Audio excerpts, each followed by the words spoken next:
Khammam BRS MP అభ్యర్థిగా నామా నాగేశ్వరరావును ప్రకటించారు ఆ పార్టీ అధ్యక్షుడు కేసీఆర్. అయినా ఆయన ఎన్నికల ప్రచారంలో పాల్గొనడం లేదు. నామా జాడ ఎక్కడా అని గులాబీ శ్రేణులు గుసగుసలాడుకుంటున్నాయి.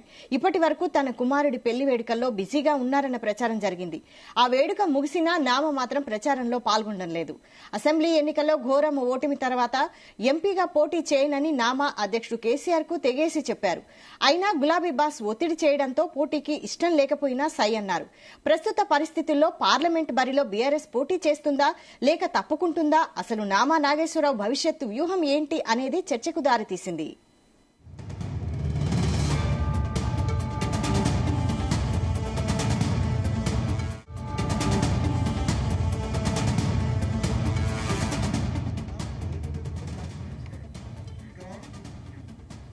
ఇదే అంశంపై మరిన్ని వివరాలు మా ప్రతినిధి యాకేష్ అందిస్తారు. Yakesh, good afternoon Vaishali.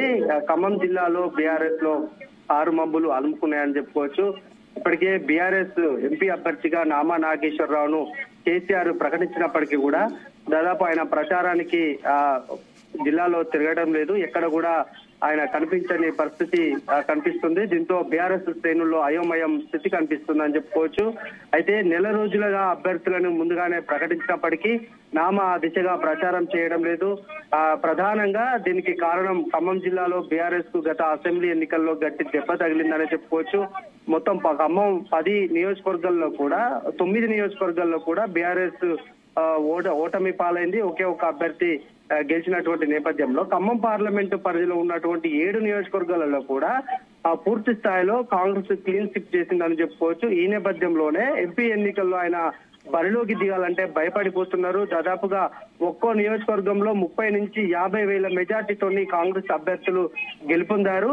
అయితే పార్లమెంటు ఎన్నికల్లో అదే ఓటమి తప్పదన్న భయం నామాను వెంటాడుతున్నటువంటి పరిస్థితి. ఈ నేపథ్యంలోనే ఆయన ఎంపీగా పోటీ చేయడానికి మొదటగా కొంత ఆయన ఆసక్తి చూపని పరిస్థితి కనిపించింది. ఈ నేపథ్యంలోనే సీఎం కేసీఆర్ పలువురు పేర్లు సూచించినప్పటికీ కూడా ఎవరు ముందుకు రాని నేపథ్యంలో నామా పేరును ప్రతిపాదించారు. కేసీఆర్ ఆదేశాలతోటే ఆయన తప్పనిసరి పరిస్థితులలో బరిలో నిలవాల్సి వచ్చింది.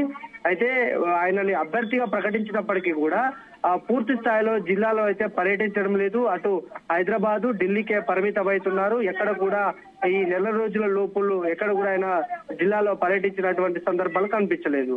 ప్రధానంగా ఆ నామా కొంత భయపడుతున్నాడు. గతంలో జరిగినటువంటి అసెంబ్లీ ఎన్నికల్లో జరిగిన ఫలితాలే పునరావృతం అవుతాయన్న ఉద్దేశంతో ఆయన ఉన్నారు. అందుకనే ఇప్పుడు ఇంకా ఎన్నికలకు దాదాపు 50 రోజుల సమయం ఉంది కనుక ఈ 50 రోజుల్లో జిల్లాలో క్యాడర్ ను ఐక్యం చేయడము, ఎన్నిక అంటేనే ఖర్చుతో కూడుకున్న వ్యవహారం కనుక ఇవన్నీ ఆయనకు కొంత తలనొప్పిగా మారాయి. వీళ్ళందరినీ 50 రోజుల పాటు మెయింటైన్ చేయాలంటే ఇబ్బందికరమైన పరిస్థితులు ఉన్నాయి. అందుకనే నామా నాగేశ్వరరావు ప్రస్తుతానికి జిల్లాకు రావడం లేదు. వస్తే ఆర్థిక పరమైనటువంటి అంశాలు అనేక అంశాలు ఉంటాయి కనుక ఆయన కొంత ఇబ్బంది పడుతున్నాడు. ఈ నేపథ్యంలో ఆయన జిల్లాకు రావాలనేది మనకున్నటువంటి సమాచారం. అయితే ప్రధానంగా ఇంకో కారణం కూడా ఉంది. జిల్లాలో ఉన్నటువంటి ప్రధాన లీడర్లు మాజీ మంత్రి పువ్వాడ అజయ్ కుమార్ కూడా పార్టీ తోటి అంటిముట్టనట్టుగా వ్యవహరిస్తున్నారు. జిల్లాలో ఉన్నటువంటి మాజీ ఎమ్మెల్యేలంతా కూడా ఆ పార్టీ వైపు పెద్దగా ఆసక్తి చూపట్లేదు. పార్టీ ఇచ్చినటువంటి ఆదేశాలను, నిరసన కార్యక్రమాలను కూడా పెద్దగా పట్టించుకోవట్లేదు. ఈ నేపథ్యంలోనే వీళ్ళందరినీ కూడా కలుపుకొని పోవడం ఒక పెద్ద తలనొప్పిగా మారింది. వీళ్ళందరినీ కలుపుకొని పోవాలంటే చాలా ఇబ్బందులు అవుతాయి. ఈ అంశాలన్నీ కూడా మాజీ సీఎం కేసీఆర్ దృష్టికి నామా తీసుకెళ్లినప్పటికీ కూడా ఎట్టి పరిస్థితులలో ఖమ్మం ఎంపీ అభ్యర్థిగా మీరే నిలవాలని ఆయనకు ఆదేశాలు ఇచ్చారు. ఎటు పాల్పోని పరిస్థితులలో నామా ఉన్నారని చెప్పుకోవచ్చు. అందుకనే ఆయన ఇప్పుడు ఈ వారం రోజుల క్రితం ఆయన కొడుకు వివాహానికి సంబంధించి నేతలందరినీ కూడా కలిసి ఆ వివాహ వేడుకను ఘనంగా నిర్వహించారు. అయితే జిల్లాకు సంబంధించినటువంటి చాలా మంది ద్వితీయ శ్రేణి నాయకులకు నామా ఆహ్వానించలేదు. దాంతో వాళ్ళు కూడా కొంత క్యాడర్ లో ఎందుకు మమ్మల్ని ఆహ్వానించలేదు, పార్టీలో అంటుముట్టనట్టుగా ఎందుకు ఉంటున్నాడు నామా అనేది కూడా ఆ పార్టీ శ్రేణుల్లో కొంత చర్చ అయితే కొనసాగుతుంది. అయితే ఈ అంశాలన్నీ గమనించుకుంటే అసలు బీఆర్ఎస్ ఎన్నికల బరిలో నిలుస్తుందా నిలవదా, అసలు నామా నాగేశ్వరరావు ఎన్నికల బరిలో ఉంటాడా ఉండడా అనేది కూడా కొంత చర్చలు అయితే కొనసాగుతున్నాయి. మొన్నటి వరకు నామా బీజేపీలోకి వెళ్తాడు, అదే పార్టీ అభ్యర్థిగా ఆయన వస్తాడని చెప్పినప్పటికీ కూడా ఆ పార్టీ ఒక అభ్యర్థిని ప్రకటించడం నామాకు దారులు మూసుకుపోయాయి. అయితే ఇప్పుడు బీఆర్ఎస్ నుంచి పోటీలో ఉంటాడా ఉండడా అనేది కూడా కొంత చర్చ అయితే కొనసాగుతుంది. ఎందుకంటే అటు కేసీఆర్ ఒక భరోసా ఇవ్వలేకపోతున్నారు. పార్టీ నేతల మీద అనేక ఆరోపణలు ఖమ్మం జిల్లాలో వస్తున్నటువంటి నేపథ్యంలో మళ్ళా గెలుపుకు కొంత అవకాశాలు తక్కువ ఉన్నాయన్న భావనతోటి నామా ఉన్నట్టు తెలుస్తా ఉంది. అందుకనే ఆయన ఇటు జిల్లాకు రావట్లేదు, పార్టీ శ్రేణులతో కూడా కలిసిపోని సందర్భాలు కనిపిస్తున్నాయి. ఏదేమైనా పార్లమెంటు ఎన్నికలు బీఆర్ఎస్ కు ఒక పెద్ద షాక్ అని చెప్పుకోవచ్చు. ఇప్పటికే అభ్యర్థులని ప్రకటించినప్పటికీ కూడా అన్ని పార్లమెంటు స్థానాల్లో కూడా అభ్యర్థులు ప్రచారానికి వెళ్ళట్లేదు. కొంత వాళ్లకు వ్యతిరేక పవనాలు ఉన్నాయి. ఇంకా ప్రజల్లో అసెంబ్లీ ఎన్నికల్లో వ్యతిరేకత ఓటు బీఆర్ఎస్ కి వేశారు. ఇంకా అదే ఊపు ప్రజల్లో ఉంది కనుక ఇప్పటికిప్పుడు ప్రజల్లోకి పోతే తమకు అనేక అంశాలు ఎదురవుతాయి. తాము చేసిన అభివృద్ధి చెప్పుకోవడం, ఇతర ప్రభుత్వాలు ఇప్పుడున్న ప్రభుత్వాన్ని ప్రశ్నించడానికి కూడా ఎక్కువగా ఆధారాలు లేకపోయినటువంటి నేపథ్యంలోనే వాళ్ళు ప్రచారానికి వెళ్ళినట్టు తెలుస్తా ఉంది. ఏదేమైనా దీనికి సంబంధించి మరొక వారం రోజుల్లో ఈ నామా ప్రచారానికి వస్తాడా, అసలు ఎన్నికల బరిలో ఆయన ఉంటాడా ఉండడా అనేది కూడా తెలిసే అవకాశం అయితే కనిపిస్తుందని చెప్పుకోవచ్చు. వైశాల్ రైట్, అసలు ఖమ్మంలో బీఆర్ఎస్ నుంచి పోటీ చేయడానికి ఎవరు ముందుకు రావడం లేదా? ఇదే అంశము అభ్యర్థిత్వానికి ముందు కూడా జిల్లాకు సంబంధించినటువంటి నేతలతోని కేసీఆర్ సంప్రదించారు. ఎంపీ అభ్యర్థిగా అటు వద్దిరాజు రవిచంద్రను, పార్థసారథి రెడ్డిని, మాజీ మంత్రి పువ్వాడ అజయ్ కుమార్ను ఎన్నికల బరిలో ఎంపీ అభ్యర్థిగా దిగాలని కేసీఆర్ సూచించినప్పటికీ కూడా వీళ్ళంతా కూడా వెనుకంజ వేశారు. ఎవరు కూడా ఇప్పుడున్న పరిస్థితులలో ఎవరు ముందుకు రాని సందర్భంలో ఎట్టకేలకు మళ్ళీ సిట్టింగ్ ఎంపీ నామా నాగేశ్వరరావు పేరునే కేసీఆర్ సూచించారు.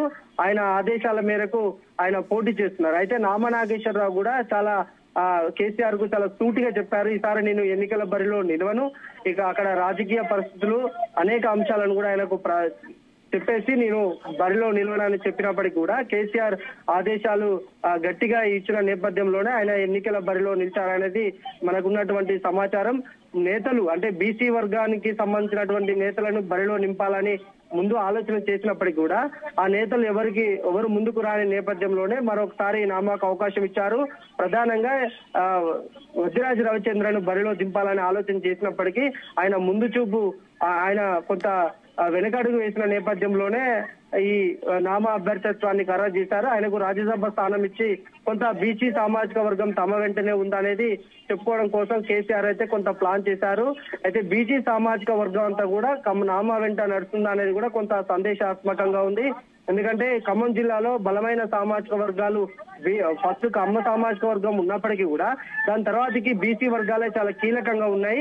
ఇప్పుడు ఆ సామాజిక వర్గానికి సంబంధించినటువంటి నేతలంతా కూడా కాంగ్రెస్ వెంట ఉన్నారు. గతంలో అసెంబ్లీ ఎన్నికల్లో ఆ పార్టీ వెంటే కాంగ్రెస్ వెంట నడిచినటువంటి నేపథ్యంలో నామా నాగేశ్వరరావు వెంట వీళ్ళంతా వస్తారా అనేది కొన్ని ప్రశ్నలు అయితే తలెత్తుతున్నటువంటి సందర్భాలు ఉన్నాయి. అయితే నామా నాగేశ్వరరావుకి అయితే ప్రస్తుతానికి కూడా ఆయనకి ఇంకా పోటీకి వెళ్ళడానికి కూడా ఇంకా ఇంట్రెస్ట్ లేదు, అందుకే ఆయన ప్రచారానికి రావట్లేదు అని అయితే మనకున్నటువంటి సమాచారం ఉంది. అటు పార్టీ శ్రేణులను నాయకులను కలిసికట్టుగా కలుపుకొని పోవడం పెద్ద సమస్యగా ఉంది. ఇంకా 50 రోజుల పాటు వీరందరినీ మెయింటైన్ చేసుకొని ఎన్నికల బరిలో నిలవాలంటే చాలా అంశాలు ఆయనకు కొంత అనుకూలంగా ఉండకపోవచ్చు అనేది ఆయన భావిస్తున్నారు. అయితే కేసీఆర్ ఈ ఖమ్మం జిల్లాలో ఒక భారీ బహిరంగ సభను పెట్టి బీఆర్ఎస్ శ్రేణుల్లో నూతన ఉత్తేజం నింపాలన్న ఆలోచనతోనే ఉన్నారు.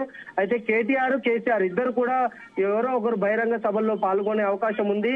అట్లా వచ్చి కొంత మూమెంట్ వస్తే తప్ప బీఆర్ఎస్ కు ప్రస్తుతానికి అయితే మూమెంట్ లేదని చెప్పుకోవచ్చు. బీఆర్ఎస్ లో ఉన్నటువంటి నేతలంతా కూడా స్తబ్దుగా ఉన్న పరిస్థితులలో నామా గెలుపు ఎట్లా ఉంటుందనేది కూడా చాలా సందేహాలు వ్యక్తమవుతున్నాయి. ప్రస్తుతానికైతే నామా నాగేశ్వరరావు అటు ఢిల్లీలోనే ఉన్నారు. కవిత లిక్కర్ కేసుకు సంబంధించి ఆయన వ్యవహారాలన్నీ కూడా అక్కడ చూసుకుంటున్నటువంటి సందర్భం ఉంది. ఇక్కడ నుంచి వచ్చిపోయే నేతలకు అక్కడ షెల్టర్ కల్పించడం, అటు కవితకు బెయిల్ కోసం ప్రయత్నాలు చేస్తున్న క్రమంలోనే వీళ్ళంతా అక్కడే తిష్టవేశారు. ఇంకా ఆయన జిల్లాకు ఎప్పుడు వస్తారు, ప్రచారంలో ఎప్పుడు పాల్గొంటున్నారు అని కూడా బీఆర్ఎస్ శ్రేణులు ఆసక్తిగా ఎదురు చూస్తున్నటువంటి పరిస్థితి. వైశాల్.